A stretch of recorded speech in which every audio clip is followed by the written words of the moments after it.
Good morning. It's Pop again. Dennis Murray. Let me just pull this microphone a little closer.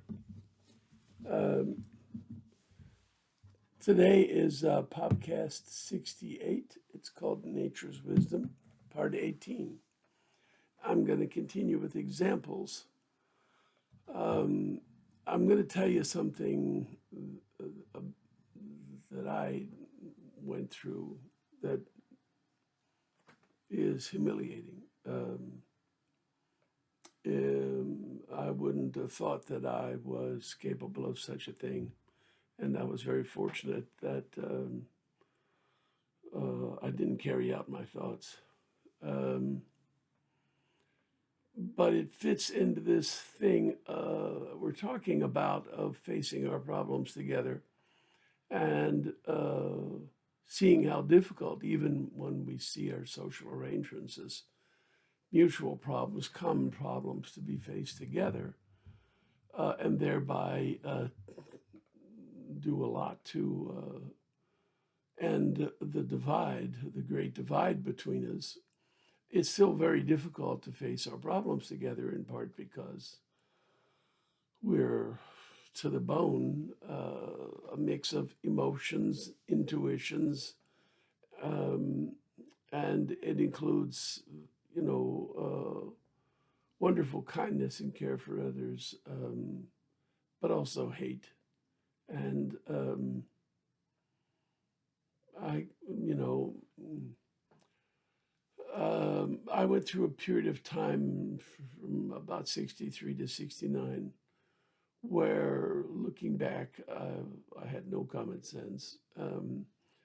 I had only graduated from high school in 1960 and college in 63, so I was pretty young. And I was, you know, I was an intellectual in my heart and mind. I had been educated to believe that intelligence of the kind that I had, global intelligence that tests very high on IQ tests, was the last thing that was added to our humanity and is the thing that is most important. And that essentially, if you have it, you're a wonderful example of humanity. And if you don't, there's something wrong with you and you need to get fixed. You need to go either live sort of a subservient life or figure out how to become far more intelligent. Ridiculous premise. And it's, of course, entirely possible that I misheard what my teachers were saying and what the books I read seemed to be saying, but that's what I heard and I believed it. And I've talked about that part of me before, but so with that in mind, just as an example, I also was, trying to be the complete perfect gentleman. My high school and college both put a huge emphasis on the life that the intellectual gentleman leads. And So I was something of a purist as well. I saw no integrity in compromise. I didn't see any integrity in any position other than that of the intelligent gentleman. And so, as you can imagine, I ran into some problems in life.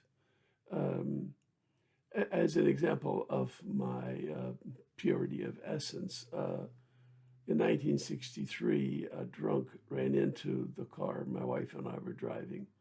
Um, and he was really drunk. I was sort of in a self-assertive stage, and I could see him coming. He was on our side of the road, and he couldn't get to his side of the road because there were cars there. He had pulled out, and he had no place to go. So I just stopped, and we braced. And as it happens, Gail was pregnant with Dennis Jr., but aside from a minor inconvenience, everything was fine. And it was my mother's car, not mine. So I got out of the car angrily to go, administer a beating to this guy who ran into us. When I opened his car door, he was like a wet noodle behind the wheel. I don't know how he held the wheel. I don't know how he started the car. Um, as it happens, he was so drunk. The judge who knew him and loved him said to the policeman, "You've probably made a mistake. He couldn't possibly have been that drunk. I think it was a .23." And the policeman said, "Gee, I'm terribly sorry, Judge. I felt the same way, and I tested him again, and it was higher." So, the guy's wife had slammed her head forward. Of course, nobody wore seatbelts in those days, and they didn't have airbags. And fortunately, he was only doing about 25, and we were stopped. So, uh, the point is that I was trying to make. I'm sorry, I got off a little bit in the details. The point is about me, not about him. We were grateful that we weren't injured, and I was a purist. If you're not injured, you don't accept compensation. In the insurance adjuster came to my parents' house because it was my mother's car, and Dad called me to come in and meet the guy and accept a payment in return for signing a waiver. And we already knew that Gail was okay, the baby was okay. This was a year or two later, I think. There wasn't any reason not to take money, except that it seemed to me that insurance money was paid for injuries, and I didn't have any, and Gail didn't have any, and so I wouldn't take any. And the insurance adjuster was a little upset because he wanted to get a release. And my father very wisely said nothing. He just kind of smiled a little bit, like, well, there's Dennis. And I will tell you that, $500 or $1,000 they would have given in those times would have been a lot of money. My salary in 1963, at the beginning of my first job, was $5,500 a year. And so, but it wasn't about the money, it was about the principle. And I was a man of principle, and I lived by my principles. So some of that is, nonsense as I've come to see it. But I still do think, even though a lot of the things I thought and felt then, I've come to feel and think differently about, I still very much think that you have to live yourself as you are at any given moment. If it turns out to be foolishness, that's okay. You have to be true to yourself, and I think that's a pretty high value. And and you generally won't regret it. You may learn some bitter lessons, and of course you might get stomped on for standing up for yourself. But I think that the person who lives, what he thinks, who brings himself, lives authentically from within, does what you think you ought to do at the time. This person is normally happier at the end. There's an exception, which I'm going to get to in a minute. So now I want to give you a setup. Take comfort. I didn't do anything, but I had some terrible thoughts, and not like Jimmy Carter saying, if a man has lusted after a woman in his heart, he's committed adultery. I'm sorry, that's a little too strong. I think that nature gives us very strong sexual feelings, and having them is normal. The question is, do you wallow in them? Do you ogle? Do you stare? Or do you just laugh and accept that nobody understands sexuality, that it's overwhelming, it's incredible, it's fabulous, it's scary. It's why we're all still here. Uh, And so it's a good thing, but it's like dynamite. You got to treat it with care. So, try and manage your own thoughts and feelings. So, but this is different because I felt like killing white Southerners after Bobby Kennedy was assassinated. And truly, it was as soon as I heard it, of course, nobody knew at the time immediately who had done it. And everybody that I know just assumed it was some white Southerner racist who hated Bobby. Um, and truly, the first thing that came into my mind was, I'm going to get a gun and go drive around the South and shoot white people. Uh, I mean, how crazy can you get? And I just talked about a moment ago that I think it's a good idea to do what you think you should do, but I don't think that's a good idea when it involves violence against others. I think you should do what you think you should do in a lot of other instances where it takes courage and personal determination and stick to itiveness and planning and arrangements. And, that's fine. But violence, there's a hard and fast line. We just don't do violence to others, not physical violence. And, we're beginning to realize that emotional violence has a price that makes the great divide greater. Uh, so, for a lot of people, having a stray thought is not such a big deal, but it was scary as crap. And I didn't know until a day or two later that it was, some poor guy who killed Kennedy because the individual himself was emotionally deranged, as I remember. I think his name was Sirhan, and I'm pretty sure he was emotionally deranged. And the funny thing is, I didn't like Bobby. I worked for Gene McCarthy to win the nomination. I went to a number of events. I wore, a button. In those days, everybody wore buttons for their favorite candidate, and I manned the booths where we passed out literature and buttons and bumper stickers, all that kind of stuff for McCarthy. And at the time, I didn't have any money. And I mean, I sure didn't have any money to spare. I had a job at a mortgage and three kids in 68. Um, and I was working still in the courthouse. Um, and we went on to a shopping center property without permission and started passing out literature. And the police came. And the leader of our group said, well, let's let ourselves get arrested. They'll take us down to the station and they'll book us and then they'll let us go. And we'll have to pay a $50 fine for trespassing. But we make a statement, the newspaper will come and cover it, and we get interviewed. So we can build up McCarthy's case because the owner of the shopping center is proving to be, um, a bad person. And in fact, he supported Nixon. That's as bad as you could get, in my opinion, in those days. Um, so I didn't have $50 that I could spare for that, and I didn't do it.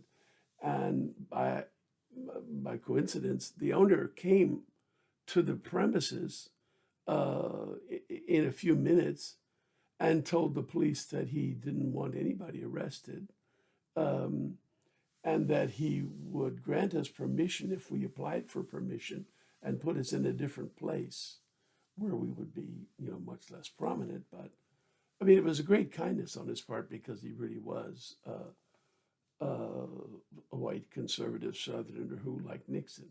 And it's funny because over the years after that, I watched his career. He himself had minor political ambitions. Um, and he behaved honorably. He just had very different opinions. And so, you know, what does all this have to do with what we've been talking about? It's an example of how a person with a good heart can be so overwhelmed with anger that I would seriously consider for a moment shooting people. Uh, and it has never before um, or since occurred to me, but it was really frightening. And the next morning, of course, I'm still working in the courthouse. I got a job and a mortgage and three kids, and so I didn't go try to figure out where I could find a gun in a car and head south. I went to bed, and I got up and I got dressed and I waited for my carpool, and I talked to the two guys in the carpool, and they just crapped all over my sentiment of hatred towards whatever white southerner had shot Bobby. And they just put it in a proper context. Don't talk stupid, don't think stupid. That's outrageous. That's not a proper response. You're beside yourself. You've lost your footing. You've lost your balance. And they really sobered me up on the drive into work. Um, and and then of course, as it turns out, it had nothing to do with white Southerners. And I will say that I had been part of the setup for all of this was when Martin Luther King died. I was homesick on Friday, and I actually didn't look at the newspapers Saturday, and we didn't watch TV. My wife and I and the kids were enjoying a couple of days. I only had a minor cold. I mean, nothing to write home about. So we enjoyed the time together. It wasn't until Saturday night when we went to a party with friends from church that we learned that Martin had been murdered, and there was riots and insurrections everywhere, and so we left the party early, and someone had said to me, I know you're very active in the civil rights movement. Aren't you going to go join, the protest, which at that point turned into riots in D.C.? Aren't you going to do something, now that the circumstances are threatening? Are you going to be counted or not? We know your civil rights activities. And this was the junior parish priest talking. And I thought to myself, I don't think that going into the city and joining a riot is appropriate. I found the whole thing, extremely sobering. And as it happens, of course, I was an officer of the court as a deputy clerk of the federal court. So I called my boss in the morning and said, I see on TV they're arresting people by the, thousands. Um, is there anything I can do to help? And he said, yeah, come on in, put, write a sign, put it on your dashboard saying deputy clerk, U.S. District Court. And as you approach the city, be very careful because there's soldiers everywhere with 50 caliber machine guns mounted on the back of their Jeeps, and they're nobody to fool with. But things are starting to quiet and starting to calm down, and we have thousands of people that need to be processed. So I went in and I was inside the jail for the whole day in writing release orders as rapidly as my hands could fly across the paper. By that time, the tension had turned. People had vented and had thought about it and looked at the damage and were ready to stop. And so their attitude didn't give the army any trouble. and the Army was grateful that they weren't going to have to inflict harm on fellow citizens. Their weapons were dangerous in a city because they could go right through a typical wall and hit whomever is in the room behind that wall. And they wouldn't have any way of knowing how many people they accidentally killed. So they really didn't want to use their weapons. Um, and it's hard to imagine after Friday and Saturday rioting and burning, by Sunday, the mood had changed completely. And it was like, well, it's over now, and we've survived. We being everybody in the city, that it was bad, but it was far less worse than it could have been. It didn't end in a giant bloodbath as it could easily have done. And so, but that was a very sobering thing. It frightened me terribly that Martin could be assassinated. And of course, it was by a white Southerner. And uh, there wasn't any opportunity on my part to have the same kind of reaction I did with Bobby, because I didn't even know about it until the you know Saturday night, and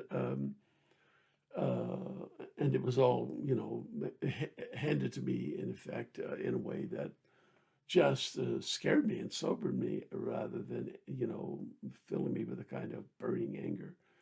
So then, a few months later, Bobby's assassinated, and as I said, I didn't like him at all, and for a lot of reasons that at some other time I could go into. Um, there were things about him I liked a lot, and things that I really didn't like, and I really supported McCarthy, who of course was, much more a purist like me, whereas Bobby was, in my opinion, too quick to compromise, and on one hand, and also too much of a hard ass on the other. And the combination was just very unsatisfactory. Uh, but when he was assassinated, it was just too much for me. That whole series of events just blew me off my stance. So thank goodness for coming to your senses, and and knowing that violence is where you stop, uh, you know, uh, doing the things you think you should do. Jung gives us a wisdom about this. He refers to the parts of us that are shameful, that encourage us to do evil and hateful things, as shadow parts.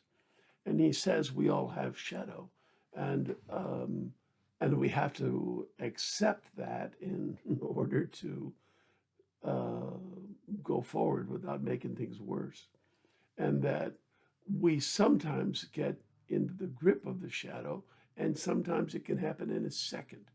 Something triggers, and your shadow just takes over your whole personality, and literally you're capable of some evil, evil stuff that you ordinarily would never be able to do. And it most often takes the form of, things much milder than shooting people. Um, but we've all been in the grip of the shadow, and sometimes it's a really big grip, like that moment was for me. Uh, enough for today. I have more examples of personal things that occurred in this same time period from 63 to 69 that helped develop, how difficult it is to face our social arrangement problems together. And okay, sorry to take so much time with essentially one personal story that really isn't all that much of a story, but it's kind of hard for me to tell it. So I had to tell it the way it came out. Okay, take care. See you tomorrow. Bye bye.